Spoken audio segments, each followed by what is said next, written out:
We are going to discuss reading skills. First of all, we'll discuss that what is reading.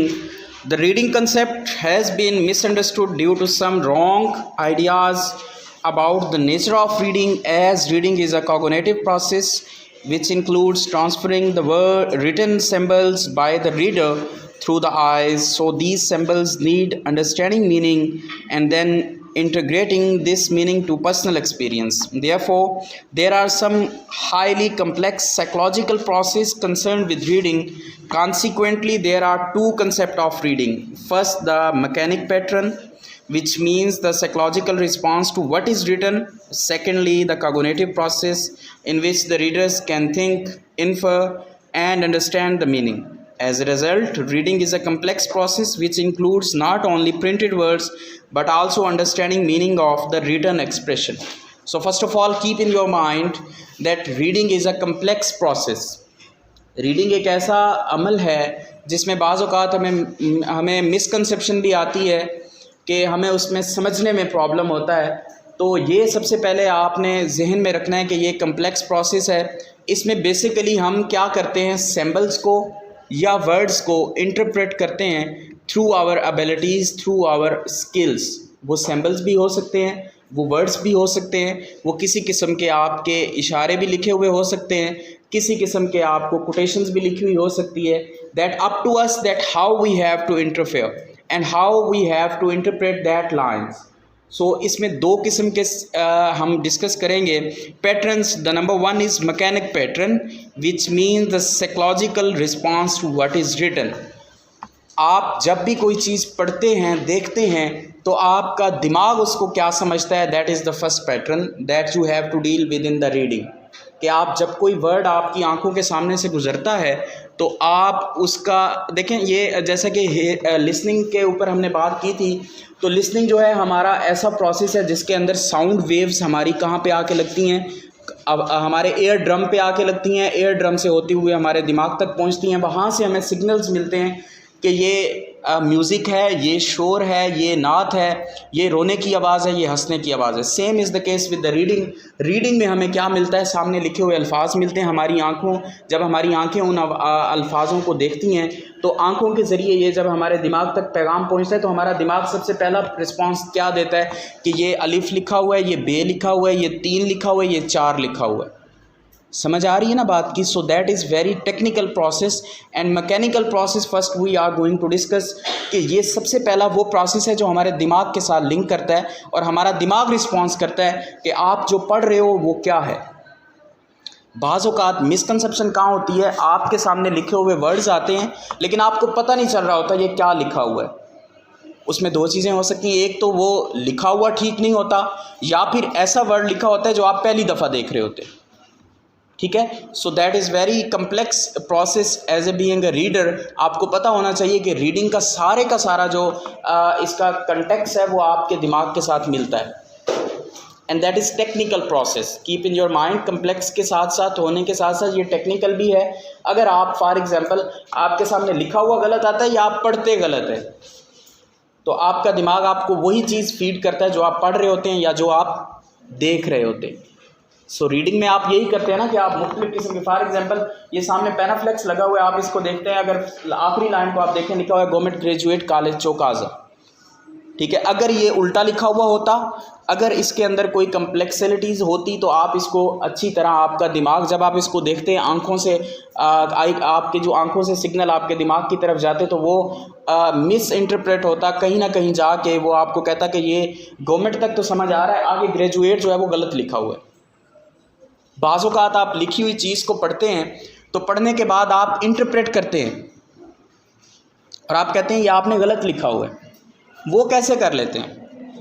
This is the technical process कि आप जब एक चीज़ को पढ़ते हैं तो आपका दिमाग जब रिस्पॉन्ड करता है तब आपको पता चलता है कि आइदर ये ठीक लिखा हुआ है या गलत लिखा हुआ है। So the second process is cognitive process. ठीक है। ये हमारा इल्मी प्रोसेस होता है जिसके अंदर हम क्या करते हैं, in which the reader can think, interfere and understood the meaning. ये वो प्रोसेस है जिसकी ये सारे का सारा प्रोसेस हमारी मेमोरी के साथ लिंक करता है, हमारे इल्म के साथ लिंक करता है और हमारी वोकैबुलरी के साथ लिंक करता है कि आइदर हमारे पास पहले से इस चीज़ के बारे में कोई इल्म है या नहीं है। सो अब आपको इतनी समझ आ गई होगी कि रीडिंग के अंदर दो ऐसे प्रोसेस हैं जिसके ज़रिए हम रीडिंग को क्या करते हैं, डील करते हैं। पहला प्रोसेस क्या है, मैकेनिक प्रोसेस है, जो किसके साथ डील करते हैं, हमारे साइकोलॉजिकल थिंग्स के साथ डील करता है, जो हमारे दिमाग के साथ लिंक करता है। और दूसरा प्रोसेस क्या है, वो हमारी अपनी वोकैबुलरी के साथ, हमारे इंटरनल सिस्टम के साथ डील करता है, हमारे इल्म के ऊपर डील करता है कि हमारे पास किसी चीज़ के बारे में नॉलेज कितना है। बात की समझ आ रही है? So that is the thing. Reading involves two major components. अब रीडिंग के अंदर दो मेजर कंपोनेंट्स इन्वॉल्व होते हैं, वो देखते हैं कौन से हैं। Word number 1, word recognition for the decoding of written sample and attachment of meaning to the written forms of language. The ability to read independently is not founded exclusively on the one or the other of these two components. Both are required. One cannot independently form the symbol sound correspondence which make up recognizable words unless one is able to decode. The reading cannot take place unless the written message has meaning.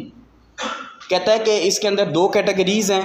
पहली है word recognition और the decoding of written symbols. आपके पास आप क्या करते हैं, D code करते हैं। जब आप एक चीज़ को पढ़ते हैं उसके बाद आपका दिमाग उसको डी कोड करता है कि इस वर्ड का मतलब क्या है। जैसे कि अभी मैं आपको बता रहा था, जब आप पढ़ते हैं तो आपका दिमाग आपको रिस्पॉन्ड करता है कि आप क्या पढ़ रहे हैं। ठीक है, इसी के साथ आपका पहला स्टेप जो है वो रिकग्निशन के साथ डील करता है कि आप जो चीज़ पढ़ रहे हैं उसका मतलब क्या है, वो जो सैम्बल आपके सामने लिखी खड़ी है उसका मतलब क्या है, या जो आपके सामने एक इबारत लिखी गई है, टॉपिक लिखा गया है, चाहे इंग्लिश में है, चाहे उर्दू में है, चाहे किसी भी लैंग्वेज के अंदर लिखा गया है, लेकिन वो जो लिखी हुई बात है उसका मतलब क्या है। The second is attachment of the meaning to the word forms of language, कि वो कौन सी लैंग्वेज में है, आइदर वो आपको समझ आती है या नहीं आती, आइदर वो आपकी फर्स्ट लैंग्वेज है, सेकंड लैंग्वेज है, थर्ड लैंग्वेज है, इंटरनेशनल लैंग्वेज है, कौन सी लैंग्वेज है, मदर लैंग्वेज है, कौन सी लैंग्वेज है। ये दो चीज़ें जो हैं वो डील करती हैं इसकी किसके अंदर, टू मेजर कंपोनेंट्स हैं रीडिंग के अंदर जिनको हम डील करते हैं कि हमने एक तो लैंग्वेज को देखना होता है और दूसरा हमारे अंदर इतनी एबिलिटी हो कि हम उस सैम्पल को क्या कर सकें, इंटरप्रेट कर सकें, हम उसके मीनिंग को डी कोड कर सकें। डी कोडिंग ये आपने पहले पढ़ा हुआ है, encoding and D coding. Reading thus is the ability to anticipate meaning in lines of print so that the reader is not concerned with the mechanical details but with the grasping ideas from words that convey meaning. Reading is also taken as process of thinking, evaluating, judging, imagining, reasoning and problem solving. Reading as the experienced reader use the skill may be thought of a 4 steps process: perceiving word in print, understanding their meaning in context, reacting to the idea presented by the writer, and the integrating new learning into the one accumulated experience. तो इसमें मुख्तलिफ़ किस्म की चीज़ें involve हो सकती हैं। Reader का अपना एक्सपीरियंस भी इसके अंदर आ सकता है, राइटर का एक्सपीरियंस भी हो सकता है कि जब हमने बात करनी है, जब हमने रीड करना है तो क्या करना है, उसमें मुख्तलिफ़ किस्म की चीज़ें आप रीड कर रहे होते हैं। या तो आप राइटर की बायोग्राफी रीड कर रहे होते हैं, या आप किसी टॉपिक के ऊपर बात कर रहे होते हैं, या उसमें राइटर का पर्सनल इंटरेस्ट शामिल होता है, या फिर किसी वजूहात की वजह से वो उस बात को कन्वे कर रहा होता है। फॉर एग्ज़ाम्पल ज़ूलॉजी के अंदर कोई एक ऐसा टॉपिक जो आपको उसके अंदर इंटरेस्ट ना हो, लेकिन राइटर ने लिख दिया, but you have to read for the sake of CGPA, but you have to read for the sake of your internal grades, but you have to read for the sake of understanding of the meaning, but you have to read for the sake of your knowledge. ये मुख्तलिफ़ किस्म की categories develop होती हैं जिसके अंदर आपने जाकर देखना होता है कि आप जो चीज़ पढ़ रहे हैं वो किस लिए पढ़ रहे हैं। समझ आ रही है बात की कि अगर आपने चीज़ पढ़नी है, फॉर एग्जांपल आपने पढ़नी है for the sake of knowledge, तो आपका पढ़ने का अंदाज़ हो रहा है। ये आगे जाके हम देखेंगे कि रीडिंग के कितने लेवल्स हैं, रीडिंग की कितनी टाइप्स हैं, कौन कौन से मेजर एलिमेंट हैं, कौन कौन से माइनर एलिमेंट्स हैं, तो इनके अंदर डील करेंगे। लेकिन पहली जो हमने बात करनी है वो ये है कि आप पढ़ते हैं तो पढ़ते क्या है। अगर लिखने वाला लिखता है तो वो क्या लिखता है, आप पढ़ते हैं क्या वो आप अपने पर्सनल इंटरेस्ट के लिए पढ़ रहे हैं, या फिर आप अपने फॉर्मल वे के लिए पढ़ रहे हैं, या इनफॉर्मल एक्टिविटीज़ के लिए पढ़ रहे हैं। तो ये चीज़ें इसके अंदर क्या होंगी, इन्वॉल्व होंगी। तो इसी के साथ साथ हमारा नेक्स्ट टॉपिक है इंपॉर्टेंस ऑफ रीडिंग। इसको देख लेते हैं। Reading occupies a very significant position in academic process. There is a very strong bond between reading and academic success. Reading helps the readers understand the individual sentence and the organizational structure of a piece of writing. They master the ability of guessing meaning of unfamiliar words, from the context or use dictionary they can get what is important. तो कहता है कि academic process में अगर देखा जाए तो reading की बड़ी इंपॉर्टेंस है। जैसे कि अभी मैं आपको बता रहा था कि आप बाज़-औक़ात इम्पोर्टेंस जो है वो डील करती है आपके इंटरेस्ट के ऊपर, कि आप जो चीज़ पढ़ने जा रहे हैं वो क्यों पढ़ने जा रहे हैं। ठीक है, अगर आपको आज कह दिया जाए कि reading is the topic, reading is very important and tomorrow is your mid term exam and you have to appear there and I am going to tell you the question that reading is involve in the paper, तो आप क्या करेंगे? अब आपका जो reading को पढ़ने का स्टाइल होगा, जो टॉपिक को देखने का स्टाइल होगा वो डिफरेंट होगा एज़ पर अदर्स। आप क्या करेंगे? रट्टा लगाएंगे, बार बार पढ़ेंगे, घोल के पीने की कोशिश करेंगे, लिख लिख के याद करेंगे कि ये सवाल क्या है, that is the part of examination and we have to appear there. But on the other hand जब आप देखते हैं कि आपको कहा जाता है कि ये जो हम पढ़ रहे हैं ये आपका सेमेस्टर का पार्ट है और आपने ये 7-8 टॉपिक जो हैं ये आपके सेमेस्टर का पार्ट है, इन 7-8 टॉपिक में से एक टॉपिक जो है वो आपके मिड टर्म एग्ज़ाम में आएगा, तब आप क्या करते हैं? मुख्तलिफ़ किस्म की डिवीज़न बनाते हैं, आपके पढ़ने का स्टाइल चेंज हो जाता है। कुछ बच्चे साथ साथ पढ़ते हैं, कुछ ऐसे होते हैं जो नाइट बिफोर एग्ज़ाम पढ़ते हैं, कुछ ऐसे होते हैं जो साथ साथ तैयारी करके रखते हैं, कुछ ऐसे होते हैं जो बिल्कुल नहीं पढ़ते, अल्लाह का आसरा लेके आ जाते हैं पेपर में। ठीक है, वो फिर इम्तिहान होता है पेपर चेक करने वाले का कि उसने पेपर चेक कैसे करना है। जो लिखने वाले ने पता नहीं क्या लिखा है, पूछने वाले ने क्या पूछा है और लिखने वाले ने क्या लिखा है। तो एकेडमिक प्रोसेस में जो रीडिंग की इम्पोर्टेंस है वो उतनी ही इम्पोर्टेंट है जहाँ पे आपकी राइटिंग की इम्पोर्टेंस है। ठीक है, तो ये reading, writing, listening and spoke, ये जो आपकी स्पीकिंग स्किल्स हैं ये चारों की चारों जो हैं एक दूसरे के साथ मिली हुई हैं। ये कहीं ना कहीं पे जाके एक दूसरे के साथ इंटरमिंगल होती हैं और कहीं ना कहीं जाके इनका एक दूसरे के साथ ताने बाने जो हैं वो मिल जाते हैं। उसकी वजह यह है कि ये डायरेक्टली प्रोपोर्शनल हैं। अगर आपकी रीडिंग स्किल्स अच्छी हैं तो आपको राइटिंग भी अच्छी आपकी होनी चाहिए। अगर आपकी राइटिंग अच्छी है तो रीडिंग आपकी, लिसनिंग अच्छी है तो आपकी स्पोकन अच्छी होती है। सो ये एक दूसरे के साथ क्या है, मिली हुई हैं। जैसे आप लोग एक दूसरे के साथ मिल जाते हैं बाज़ औक़ात किसी भी मामले के अंदर, हैं क्लास का हो, कोई भी मामला हो, तो आप भी एक ग्रुपिंग की शक्ल में जब मिल जाते हैं तो ये भी क्या करती हैं, एक दूसरे के साथ मिली हुई होती है। Educational researcher have agreed that there is also a durable correlation between reading and vocabulary knowledge. The readers who have largely vocabulary are good readers. In turn, they get vocabulary through extensive reading. Sound vocabulary is essential for a good reader. Thus, the whole process guarantee academic success. इसके अंदर वो कहता है कि educational research ने इस बात से एग्री की है कि आपका जो रिलेशन है किसके साथ, आपका रीडिंग का रिलेशन है आपके वोकैबुलरी के नॉलेज के साथ।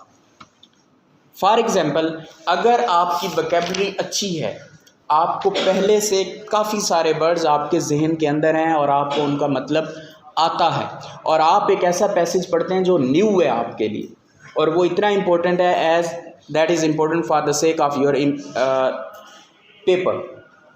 जब आप उसको पढ़ने की कोशिश करते हैं, अगर आपकी वोकैबुलरी अच्छी है तो आपको इतना ज़्यादा मसला नहीं होगा। आप क्या करेंगे, पढ़ते जाएंगे और आपको वर्ड्स के मीनिंग भी आते जाएंगे और आपको मीनिंग कन्वे हो जाएंगे। आप समझ जाएंगे कि मेरे साथ क्या बात की जा रही है इस पैराग्राफ में और इस पैराग्राफ की इम्पोर्टेंस पेपर के अंदर क्या है या मैंने जो बात लिखनी है उसकी क्या इंपॉर्टेंस है। ऑन द अदर हैंड, जो एक ऐसा रीडर है जिसकी वोकैबुलरी बहुत कम है, जिसको मीनिंग का नहीं पता, जिसकी वोकैबुलरी बहुत कम है, जिसके दिमाग के अंदर ऐसे अल्फाज ज़ख़ीरा नहीं करते, उसको फिर क्या करना पड़ता है, मुख्तलिफ़ किस्म की हेल्प लेनी पड़ती है, डिक्शनरीज यूज़ करनी पड़ती हैं, गूगल पे जाना पड़ता है, एक दूसरे से पूछना पड़ता है कि इस वर्ड का क्या मतलब है। अब ये आप देख लें, आपकी वोकैबुलरी जो है वो बिल्कुल इसके साथ अटैच कर रही है कि अगर आप अच्छे रीडर तब बनेंगे जब आपके पास बहुत सारे अल्फाज आपके जहन में ऑलरेडी क्या होंगे, स्टोर होंगे। अगर आप तब भी अच्छे रीडर बन सकते हैं जब आपके पास बहुत सारे अल्फाज का ज़ख़ीरा आपके जहन में क्या हो, मौजूद हो, तब जाके आप अच्छे रीडर बन सकते हैं। और अच्छा रीडर बनना और फास्ट रीडर बनना ये दो अलग-अलग बातें हैं। और बाज़ औक़ात आप फास्ट रीडिंग तो कर रहे होते हैं लेकिन आपको मतलब की समझ नहीं आ रही होती। आप फॉर द सेक ऑफ क्या कहते हैं इसको, जस्ट बाज़ औक़ात आपने देखा, हम कुछ पॉइंट्स की बात कर रहे हैं रीडिंग की इम्पोर्टेंस के हवाले से। देखिएगा, हमारे पास 7 पॉइंट्स हैं, इनको डिस्कस करते हैं। Reading expose new things and the reader is introduce to a new realms of learning. जब आप न्यू चीज़ पढ़ते हैं तो आपके पास नया नॉलेज आता है और आपके पास नए अल्फाज आते हैं। रीडिंग हमें इन्वॉल्व करती है न्यू नॉलेज की तरफ। किसकी तरफ?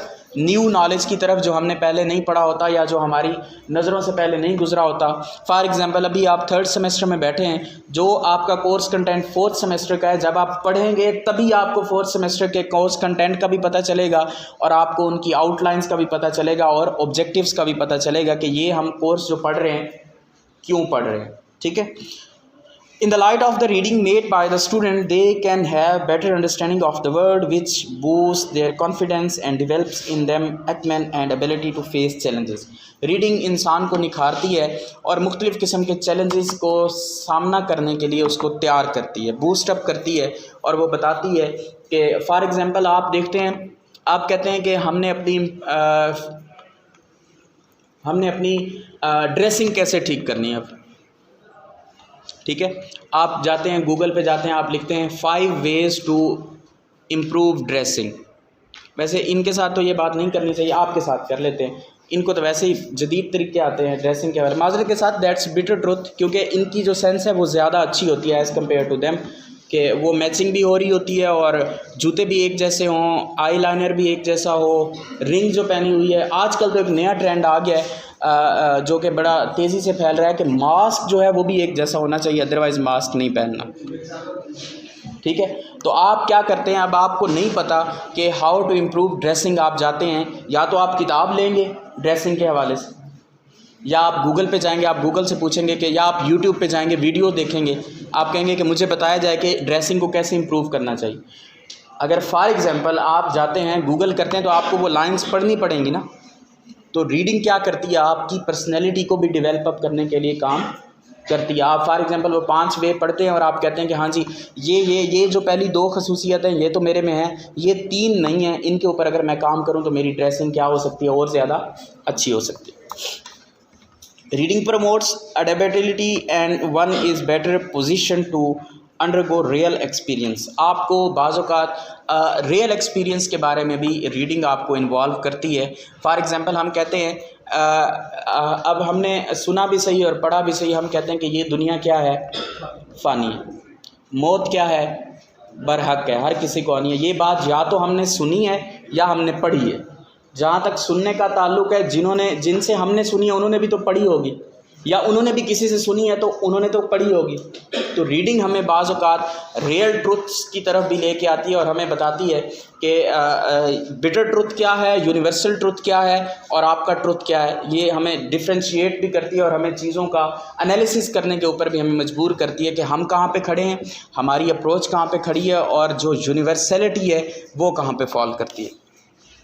The reader can learn over even technical skills like playing chess, understanding the MS Office. The readers can better his or her actions in the light of the pros and cons related with the act. अब बाज़ औक़ात वो कहता है कि reading जो है, ये आप लोग खेलते हैं वो कार्ड्स नेट के ऊपर, ताश वगैरह कार्ड्स जो आप लोग खेलते हैं, उसके अंदर भी आपकी रीडिंग, आप पहले नंबर पढ़ते हैं कि ये जो पत्ता है या ये जो कार्ड है कितने नंबर का है, ये ए है, बी है, सी है, 1 है, 2 है, 10 है, 5 है, किंग है, क्वीन है, क्या है। ऑब्वियसली आप पढ़ते हैं तो आपको पता चलता है ना।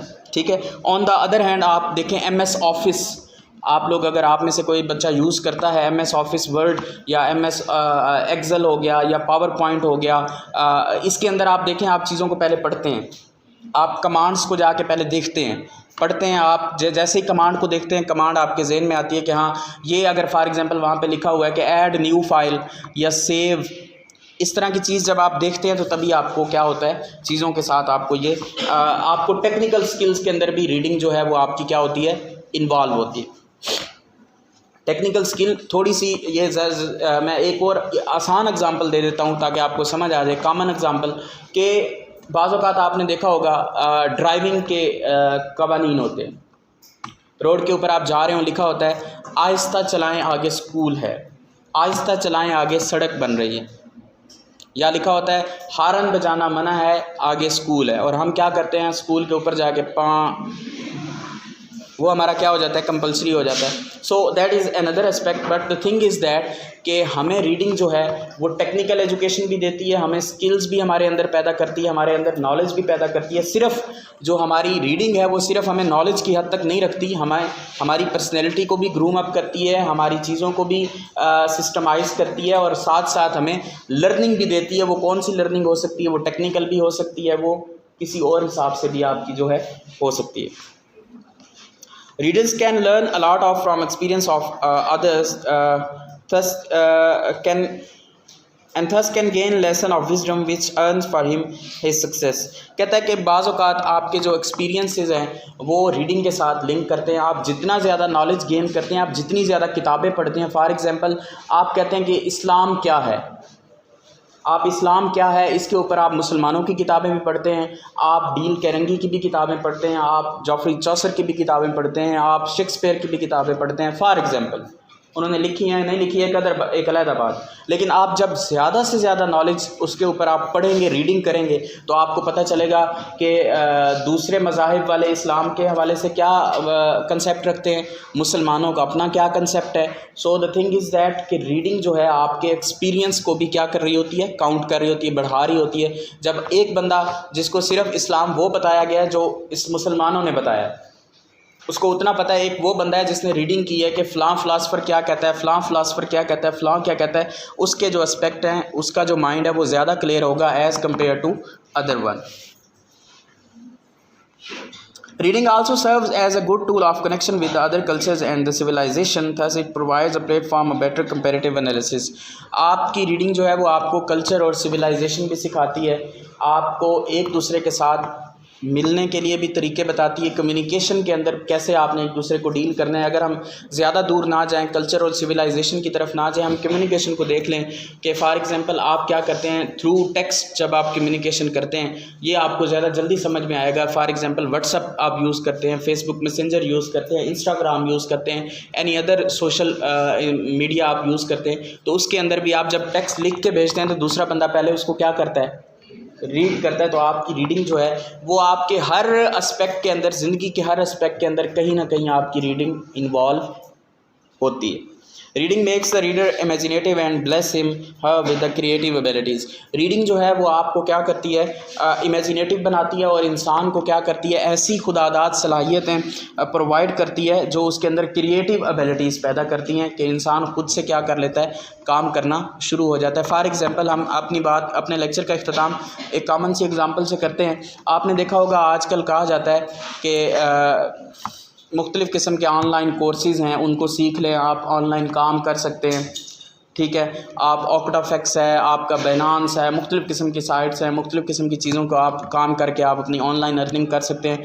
But my question is there, with the question I am going to conclude the lecture कि क्या इस किस्म की साइट्स के ऊपर काम करने के लिए भी आपको रीडिंग की ज़रूरत पड़ती है, या पहले आपको उनको क्या करना पड़ता है, स्टडी करना पड़ता है। फॉर एग्ज़ाम्पल एक और कॉमन एग्ज़ाम्पल, जब आप शुरू में आते हैं पहले सेमेस्टर में, या आपका फॉर एग्ज़ाम्पल चौथा सेमेस्टर शुरू होने वाला है, तो उसके अंदर आप सबसे पहले अगर आपको कोर्स आउटलाइन दी जाती है, और नहीं कोर्स कंटेंट नहीं, सिर्फ कोर्स आउटलाइन के अंदर अगर 6 सब्जेक्ट लिखे होते हैं या 7 लिखे होते हैं, तो आपको उनको भी सबसे पहले क्या करना पड़ता है, पढ़ना पड़ता है। तब जाके आपको पता चलता है कि इस सेमेस्टर के अंदर हम कितने कोर्स पढ़ रहे हैं, इस कोर्स का क्या कोड है, इस कोर्स को हम पढ़ेंगे तो हमें क्या क्या हासिल होगा, इस कोर्स को पढ़ेंगे तो हमें क्या क्या हासिल होगा। With that we have comes to an end. Thank you.